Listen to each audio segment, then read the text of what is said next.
안녕하세요. 이너월드입니다. 저번 영상에서는 꿈과 잠수행을 소개했었는데요. 영상을 보신 분들은 그 꿈 수행을 도대체 어떻게 하는 건지 궁금하셨을 겁니다. 그래서 오늘은 꿈 수행의 기초, 신의 수행에 대해 알아보겠습니다. 사실 영상에서는 이 신의 수행을 간략하게만 소개해드리지만 실제 책에서는 수행을 하다가 장애가 생기면 그것을 어떻게 피해야 하는지 등의 더 자세한 설명도 나와 있으니 정말 이 수행을 진지하게 해보고 싶으시면 꿈 수행에 대한 내용을 책에서 전체적으로 읽어보시는 것을 추천드립니다. 그럼 이제부터 신의 수행에 대해 알아보겠습니다. 모든 요가의 수행과 영적 수행에는 집중력을 키우고 마음을 고요하게 하는 방법이 포함되어 있다. 티베트 전통에서는 이것을 고요함에 머무르기, 즉 신예라고 부른다. 우리는 이 안정성의 발달을 세 단계로 나눈다. 강제적인 신예, 자연스러운 신예, 궁극적인 신예가 바로 그것이다. 신예는 어떤 대상에 정신을 고정하는 것으로 시작하는데 그 집중이 충분히 강해지면 대상 없이 집중하는 것을 연습하게 된다. 다음에 5가지를 유의한 명상 자세로 앉아 수행을 시작하라. 1. 다리를 교차하라. 2. 손바닥을 위로 향하게 한 뒤 양손을 겹쳐서 다리 위에 올려두라. 3. 척추를 너무 뻣뻣하지 않을 정도로만 곧게 펴라. 4. 머리를 아래쪽으로 살짝 기울여 목을 곧게 펴라. 5. 눈을 뜨고 있으라. 눈은 너무 크게 뜨거나 꼭 감고 있지 말고 편안히 떠야 한다. 집중의 대상은 너무 높지도 낮지도 않은 눈앞에 바로 보이는 곳에 놔두어야 한다. 수행 중에는 움직이지 않도록 해야 한다. 침을 삼키거나 눈을 깜빡이는 것마저도 최대한 삼가야 한다.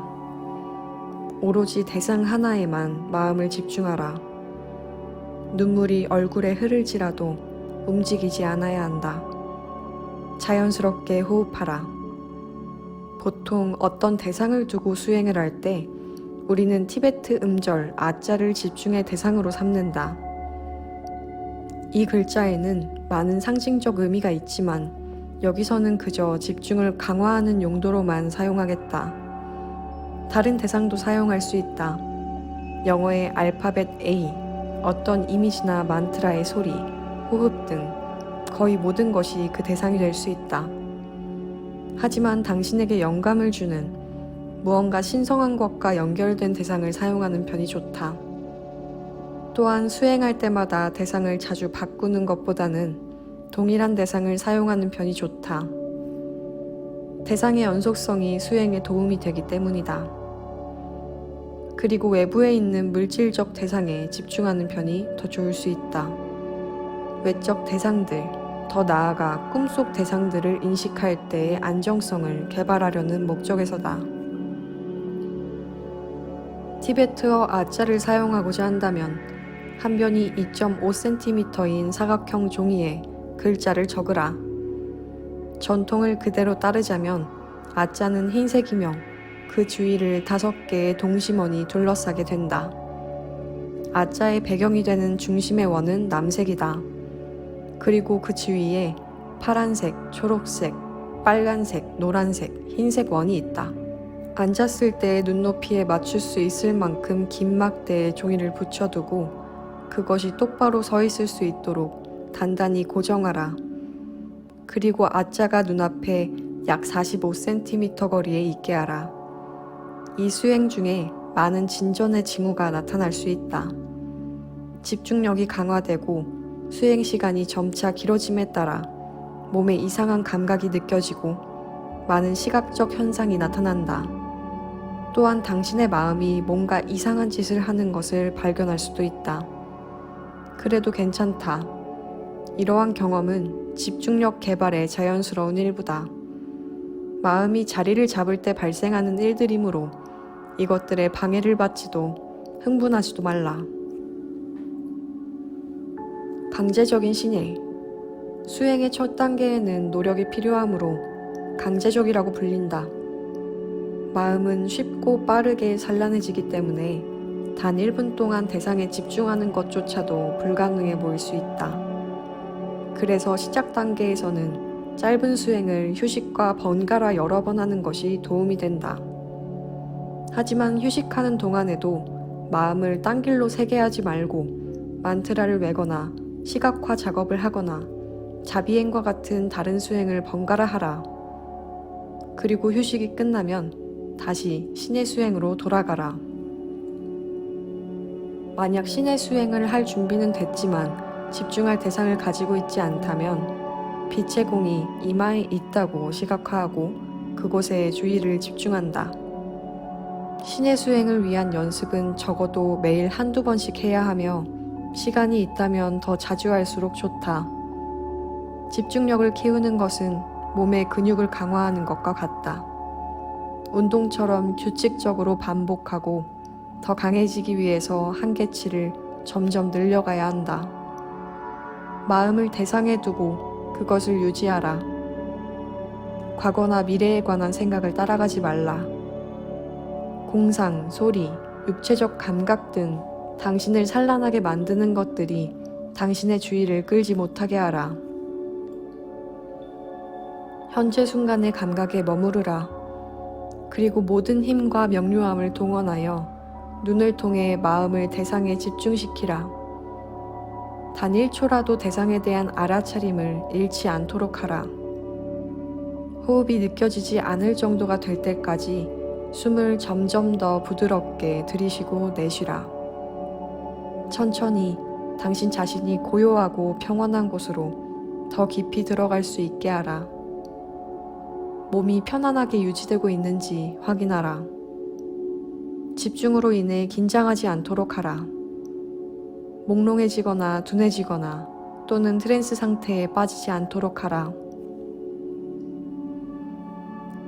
집중의 대상에 대해 생각하지 말고 그저 알아차림 속에 그것을 놔두라. 여기에는 중요한 차이가 있다. 대상에 대해 생각하는 것은 우리가 개발하고 있는 집중력과는 다르다. 중요한 것은 대상과 대상을 인식하는 감각의 마음을 고정한 후 산란함 없이 대상의 현존을 계속 알아차리는 것이다. 수행 초기에 흔히 그렇듯이 마음이 산란해지면 부드럽게 다시 마음을 대상에다 되돌려 놓고 거기에 머무르라.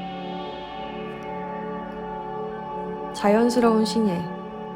안정성이 강화되면 두 번째 단계인 자연스러운 신예로 넘어간다. 첫 번째 단계에서는 지속적으로 대상에 주의를 두도록 하여 집중력을 향상시켰고 제멋대로인 마음을 통제하는 법도 배웠다. 두 번째 단계에서 마음은 응시하는 대상에 흡수되며 더 이상 집중을 위한 강제가 필요 없어진다. 편안하고 기분 좋은 평정은 마음이 조용할 때 생각이 떠오르긴 하지만 그것이 대상에 집중된 마음을 산란시키지는 않을 때 만들어진다. 몸의 요소들이 조화를 이루게 되고 프라나가 몸속에서 고르고 부드럽게 움직일 때 바로 이때가 대상 없이 주의를 집중하기에 적절한 시기이다. 물리적인 대상을 버리고 그저 공간 속에 초점을 맞추라. 하늘처럼 광대한 공간을 응시하는 것도 도움이 되지만 몸과 벽 사이의 공간에 집중할 수 있다면 작은 방에서도 수행이 가능하다. 고요하고 진정된 상태에 머물러 있으라. 몸을 편안히 두라. 공간 속에 어떤 상상의 지점을 만들어 집중하기보다는 강한 현존에 머무르면서 마음이 확장되도록 하라. 우리는 이것을 공간 속에서 마음이 용해된다고 말하기도 하고 공간과 마음이 합쳐진다고 말하기도 한다. 이렇게 되면 안정된 평정이 찾아오면서 신의 수행의 세 번째 단계로 넘어갈 수 있다. 궁극적인 신예. 두 번째 단계에서도 대상과의 통합을 이루는 것을 포함한 어느 정도의 부담감이 여전히 있었다. 그러나 세 번째 단계는 고요하지만 가볍고 편안하며 유연한 마음이 특징이라고 할 수 있다. 생각이 떠오르면 노력하지 않아도 저절로 사라진다. 마음은 그 자신의 움직임과 온전히 통합된다. 족첸 전통에서는 이때가 스승이 제자를 본연의 마음 상태로 안내할 때이다. 제자가 신의 수행을 진전시키면 스승은 제자가 반드시 성취해야 할 새로운 상태를 기술하기보다는 이미 경험한 것을 가리켜 보인다. 가리켜 보여주는 가르침으로 알려진 이러한 설명 방식에는 이미 거기에 있던 그것을 제자가 알아차릴 수 있게 하려는 의도가 담겨 있다.